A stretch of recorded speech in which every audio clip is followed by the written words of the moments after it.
Now, the Three Martini Lunch with Greg Corombos and Jim Geraghty.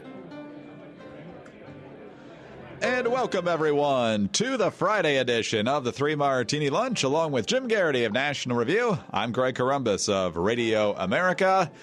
We have good martinis for conservatives to wrap up the week, and honestly, we have 4 good stories to send you on your way with until Monday. Jim, let's start with the breaking news, which is great news, but we just don't have enough details to make it a full good martini, and that is an arrest has been made in all of these packages containing pipe bombs that were sent to a number of prominent officials, some former, like President and Mrs. Clinton and President Obama, Joe Biden, Eric Holder. I think there are a couple of current members of Congress like Maxine Waters and Cory Booker. I think there's been a dozen in all.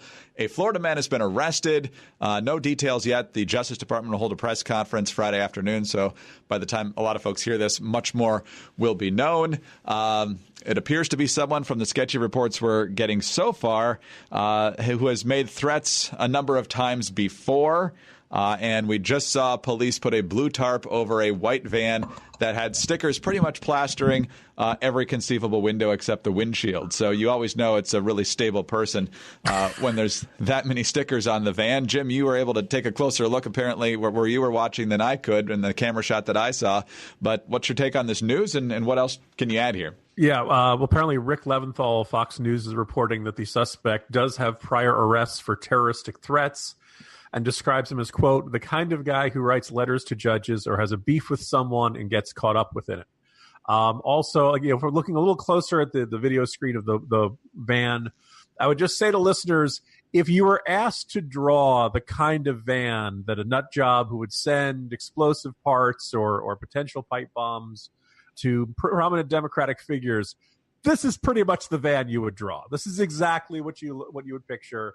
I believe it has just been identified as a 1992 obsessed nutjob mobile. That's, you've probably seen them. You get them in Washington quite a bit. And look, nobody's been convicted yet. The suspect hasn't been named yet. But if this does pan out the way it appears to be panning out, good job, law enforcement. Caught this guy in a matter of days, nobody hurt, and brought him down safely, it seems. So just a good bit of news just as we start to tape the podcast. Yeah, absolutely right. And hey, Florida man, tone it down. Usually you're like hopped up on weed and you try to make out with an alligator or something. Just yeah, it's usually, man with like giant crabs in his pants attempts to, on crystal meth attempts to shoplift 2 rutabagas or something like it's always some really weird random thing and tries to escape on lawnmower or something. Oh, I'm so glad we could laugh Florida about man, it. What are you doing? Come on, yes, get it together. Exactly. This is not the type of thing we expect from Florida man. All right, on to the first good martini now. And Jim, over to the midterms. This is courtesy of the Cook Political Report. Charlie Cook, not the one from National Review, handicaps the House, the Senate, the governor's races, and he's putting another one that had been leaning Democrat into the toss-up column, and it might surprise some people. He says, quote, there is an addition to the toss-up column as the race in New Jersey moves there from the lean Democratic column. The contest isn't about anything else but Democratic U.S. Senator Bob Menendez and his ethics problems. His opponent, pharmaceutical CEO Bob Hugin, has outspent the incumbent $27.7 million to $11.8 million, according to the pre-election FEC report. And most of Hugin's money has funded television ads. The Senate Majority PAC, the Democrats' Senate Super PAC, has now invested nearly $6.5 million in the race, including a $3 million advertising buy this week. This investment levels the playing field somewhat, but Hugin still holds a very definitive advantage on television. The biggest threat to Menendez's reelection is not so much Hugin than it is the voter who goes to the polls and decides to send Menendez a message, much the way many did in the primary when 38% voted for his unknown primary opponent. There is certainly a thumb on the scale for Menendez, who is said to have a lead between 4 and 6 points in this very blue state, but the race is close enough to warrant a move to toss up. So, Jim, obviously, in midterm elections, when the president is a Republican, it's usually a good midterm for Democrats, particularly in a blue state. But some blue state Republicans are doing well. Incumbents like Larry Hogan and Charlie Baker. And now you've got a situation where Bob Menendez's own ethical deluge could end up being a problem for him. Yeah, and it's kind of a little bit surprising to see Chris Hayes of MSNBC describing this as, quote, 1,000% a problem of Democrats' own making. By the way, when you start talking about 1,000%, Greg, I all of a sudden deficit spending doesn't seem so surprising. But, that $6.5 million that Schumer's super PAC has put in to try to save Menendez, you add that all up, that's more that he's spent on ads in Heidi Heitkamp in North Dakota, $2.5 million. More than was spent for Joe Manchin in West Virginia, $3.7 million, more than the two of them combined. John Tester in Montana, $1.4 million. Montana's not a terribly expensive state. Phil Bredesen, $3.8 million. Now we're surpassing the $6.5 million, and only $147,000 in Arizona. But that's like several swing states worth that is being spent here. Now, look, I've been trying to not get too excited about this race for most of this cycle, Greg. And it's not that I have any beef with Hugan. He seemed like a really good candidate, maybe the best possible candidate Republicans could have gotten this cycle. And it's not like any love of Bob Menendez. He leaves a trail of slime wherever he goes. The main thing is just a matter of New Jersey and all the times Republicans have had their heart broken by this state. I've written the profile pieces on Doug Forrester, and I'm talking about Brett Schundler, and the only Republican who's won in statewide in the past, I want to say 2 decades or so, is Chris Christie. I'd love to see Hugan break the streak. I feel like I've seen, it's great to see these endorsements, editorial boards saying Menendez embarrassed himself, brought disgrace to his office. But we've seen New Jersey voters reelect shady, corrupt Democrats time and again. This is the state that elected Bob Torricelli and Jim McGreevey on purpose. Bob Torricelli, I'm a little bit surprised they haven't tried the Torricelli maneuver. This is the infamous case from back in 2002 where the Senate Ethics Committee basically ripped him a new one. He took, Rolex watches, all kinds of stuff like that. And it looked like Republican Doug Forrester was going to win. The Democrats said, we can't afford to lose this seat. Torricelli, you're out. We're putting in Frank Lautenberg, who had retired a few years earlier, and who honestly most people in New Jersey thought was dead.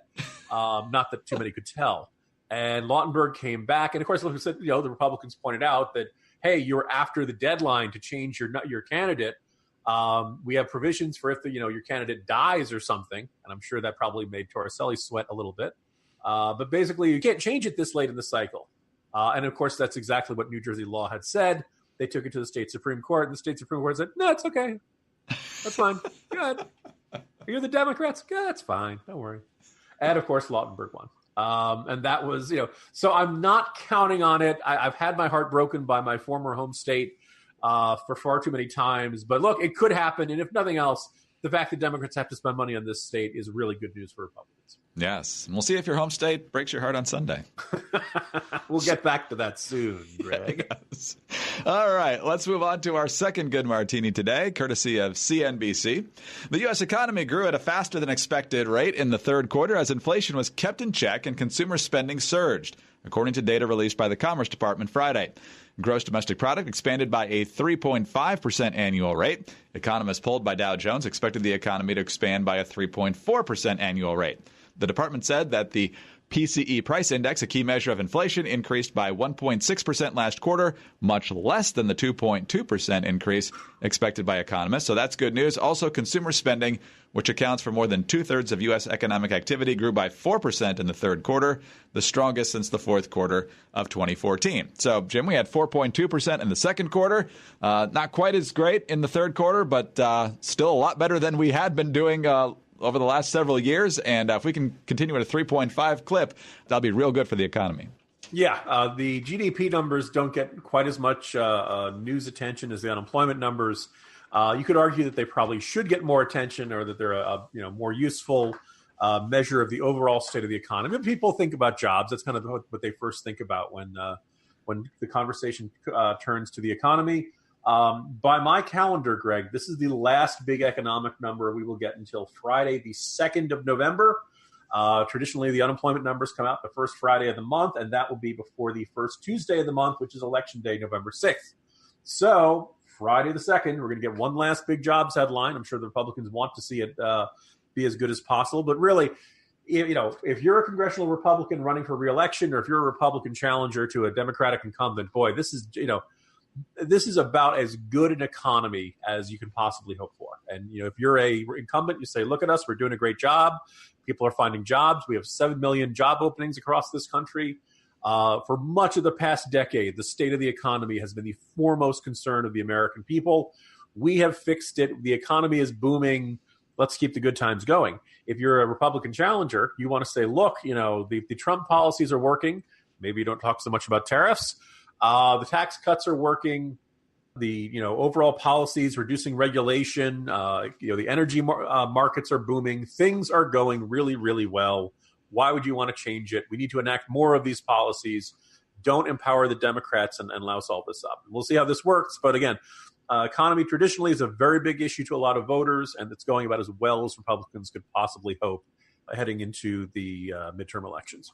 The tarped van of the bomber is now being pulled along on a flatbed truck, and the only thing missing is it being a Ford Bronco instead of the van. But that's the image on cable news at this hour. But fear not, we actually have even more good news. Jim, let's move on to our third good martini, and that is that the Democrats are breaking up with Michael Avenatti, it would appear. A couple different sources here, starting with CNN. Michael Avenatti said that the Democratic Party's choice to take on President Donald Trump in 2020 should be a white man, according to an interview with Time magazine published Thursday. Quote, "I think it better be a white male," Avenatti, a 2020 potential candidate himself, said. Avenatti said in the piece that he wished it was not the case that white men, as he and Trump are listened to more than people of other races and genders. But he believed his identity was part of why he had been able to defend adult film star Stormy Daniels and immigrant mothers. Quote, "When you have a white male making the arguments, they carry more weight." Avenatti said, "Should they carry more weight? Absolutely not. But do they? Yes." In a comment to CNN about the remark, Avenatti said, "I was misquoted and it was taken out of context. A big tenet of my speeches is that we need more white men standing up and speaking up to defend women and minorities. When they do that, it carries weight among other white men." Time taking a hit for the fact that this quote was given to them by Avenatti months and months ago, and it's only now that he has sullied his name and perhaps played a role in the confirmation of Brett Kavanaugh unwittingly, that he is now persona non grata. And just in case that wasn't enough, over at NBC, they are talking about how one of the women that Avenatti lined up to corroborate Julie Swetnick pretty much says that the statement Avenatti issued on her behalf was not at all true. Quote, "In the second statement, the unidentified woman said she witnessed Kavanaugh spike the punch at high school parties in order to sexually take advantage of girls. But less than 48 hours before Avenatti released her sworn statement on Twitter, the same woman told NBC News a different story. Referring to Kavanaugh spiking the punch, quote, 'I didn't ever think it was Brett,' the woman said to reporters in a phone interview arranged by Avenatti on September 30th after repeated requests to speak with other witnesses. As soon as the call began, the woman said she never met Swetnick in high school and never saw her at parties and had only become friends with her when they were both in their 30s. When asked in the phone interview if she ever witnessed Kavanaugh act inappropriately towards girls, the woman said no." So, Jim, Michael Avenatti is a sleazebag. We certainly don't need any more evidence to back that up. So the fact that they're kicking him to the curb, probably mainly because Kavanaugh still got confirmed, is nice. But the fact that this seems to be so convenient just kind of shows the Machiavellian mindset of the party here. Yeah. By the way, on his statement that Democrats need to nominate a white male, it's the only way they're possibly going to beat Trump. Greg, who was our previous president? Went back and I checked, and 49 states have had a woman elected to statewide office, with one exception, and which archaic, misogynist, right-wing hole in the wall is that one, right, Greg? I'm guessing Vermont, but tell me. You got it. You know why? Because Pat Leahy and Bernie Sanders won't go away. That's right. It's all their fault. And about 40 states have elected a member of a minority group to a statewide office. And so I just kind of, I'm waiting for Avenatti to take this further and say, we need a white male to win in the South. Nikki Haley, Bobby Jindal, Tim Scott. No, it's not. But you want to talk about just a self-serving, explanation and analysis of the electorate. Dear minorities and women, you can't win. Democrats, you have no choice but to nominate me or someone who looks like me. And oh, by the way, it's not because, it's because the country is so racist. I mean, this guy manages to alienate everybody in one fell swoop. The other thing is, look, we've got our beefs with the mainstream media, but Time magazine is not going to make up a quote like this. And they describe interviewing him in a hotel suite in New Hampshire in this. So, like, what do you think? The Time hallucinated the whole thing? I'd be stunned if Time did not record the conversation. I know Time issued a statement saying they stand by their reporting. I would love for them to play audio of this and just stick it to Avenatti. It's very clear he's even by the standards of the Trump era, Greg, this is an exceptionally dishonest man. It's also worth noting lots of people say things in politics. Avenatti, as a lawyer, would often say, I have a sworn statement, and everybody would kind of go, ooh, there was this sense of like, okay, we got to take this seriously. This is a bigger deal. This is not somebody talking about how they got abducted by a UFO and kidnapped by Bigfoot and stuff like that, because it's a sworn statement, right? These are statements made under penalty of perjury, right? Though you're not. This is not. It's an attack ad on TV. It's not necessarily accurate. It's not a press release. You're supposed to take these things seriously.